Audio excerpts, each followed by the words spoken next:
مروان بن حکم جب خلیفہ بنا تو اس نے شام پہ حکومت کی۔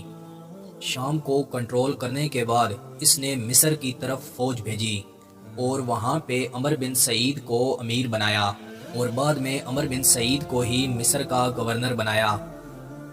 یہاں پہ ابن زبیر کی حکومت تھی، کافی لوگ ان کے حامی تھے، مگر مروان بن حکم نے انہیں شکست دی۔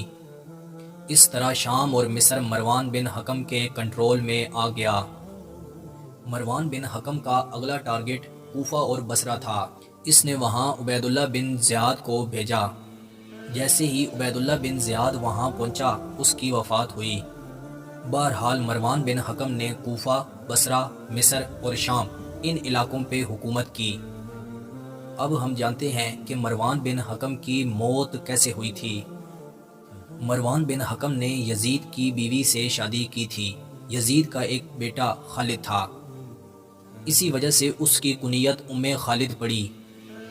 اب خالد بن یزید بن معاویہ کون تھا، اس پر ہم الگ سے ویڈیو بنائیں گے۔ ایک دفعہ مروان نے خالد بن یزید کو گالی دی جب وہ اپنی ماں سے ملنے آیا۔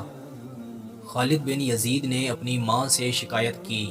ماں نے کہا، بیٹا آج رات میں اس کا بندوبست کرتی ہوں۔ جب رات کو مروان بن حکم سو رہا تھا تو اس نے اپنی کنیزوں کو بلایا۔ 7 لونڈیوں کو ساتھ ملا کر تکیے کے ساتھ اس نے مروان بن حکم کو ہمیشہ ہمیشہ کے لیے سلا دیا۔ مروان بن حکم کی مکمل لائف کو ہم الگ الگ ڈسکس کر چکے ہیں، جو آپ اسی چینل کی پلے لسٹ بنو امیہ سیریز سے دیکھ سکتے ہیں۔ میں امید کرتا ہوں کہ آپ کو یہ ویڈیو پسند آئی ہوگی۔ مزید ایسی ویڈیو دیکھنے کے لیے ہمارے چینل کا وزٹ کریں۔ جزاک اللہ۔